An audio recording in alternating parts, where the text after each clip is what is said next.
This video today is to tell you why there is no sweaty thoughts today, or tomorrow, or the day after tomorrow, or probably for a couple of weeks. You see, I got on the treadmill today to start watching the image of the Fendal, and as I'm walking, I start hearing from the motor housing this thump, thump, thump, thump, thump, thump, thump, thump, thump, thump, thump, thump, thump, thump, thump, thump, ba-ba-ba-bum, ba-ba-ba-bum, ba-ba-ba-bum, ba-ba-ba-bum, ba-ba-ba-bum, ba-ba-ba-bum, ba-ba-ba-bum, ba-ba-ba-bum,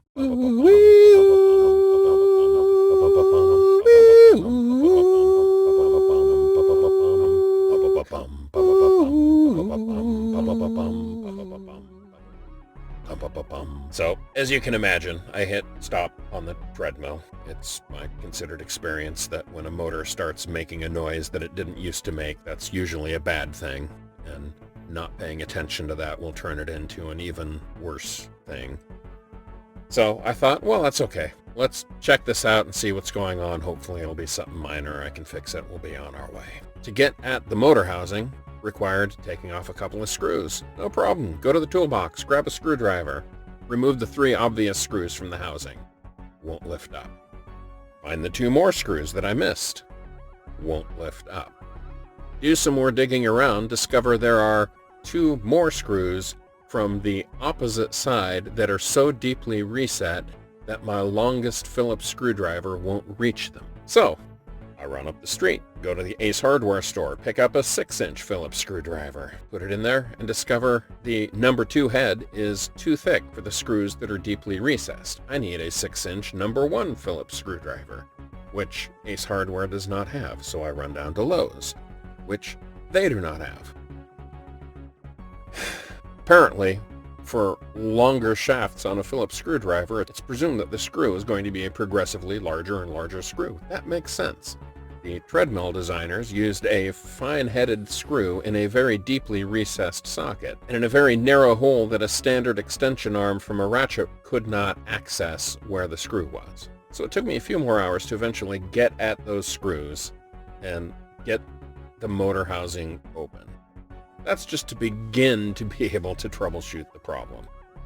With the motor housing off, I still don't see an obvious problem, so now I have to actually remove the belt on the treadmill, which is a pain in the backside. So I find all the right screws to remove for that. After more troubleshooting and digging, I finally figure out how to get the belt removed and inspect the belt itself. There are no obvious issues on the treadmill belt itself.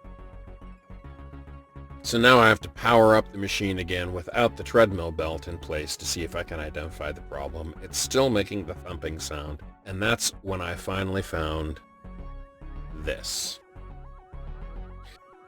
This is the drive belt for my treadmill, and drive belts are not supposed to do this. This is a very bad thing on a treadmill. It's a bad thing on any drive belt. It's also bad that the opposite side of the belt is completely chewed up. So this is the cause of all my problems, and failing to address this will cause the actual motor itself to burn out, and I don't want to go there because motors are incredibly expensive, and I don't want to buy a new treadmill. Well, that's not strictly true. I absolutely want to buy a new treadmill. But I'm not going to buy a new treadmill because I'm not willing to spend $2,000 today. So, this belt, the good news is, costs about $30 to replace. The bad news is it's a mail order only item. It's not something that Amazon stocks for rapid replacement. It's actually not something that Amazon stocks at all. It's a specialty part. It has to come from this place called, I think, Treadmill Warehouse or something like that. So they're sending me the part. It's due to arrive somewhere between October 2nd and 6th. So that means for probably 2 weeks, I am completely off the treadmill. No treadmill means no sweaty thoughts. No treadmill means no Doctor Who. I mean, I suppose technically it's possible to watch Doctor Who when you're not on a treadmill, but after 3 years, I just can't bring myself to do it. So the image of the Fendal is on hold until my new belt comes in.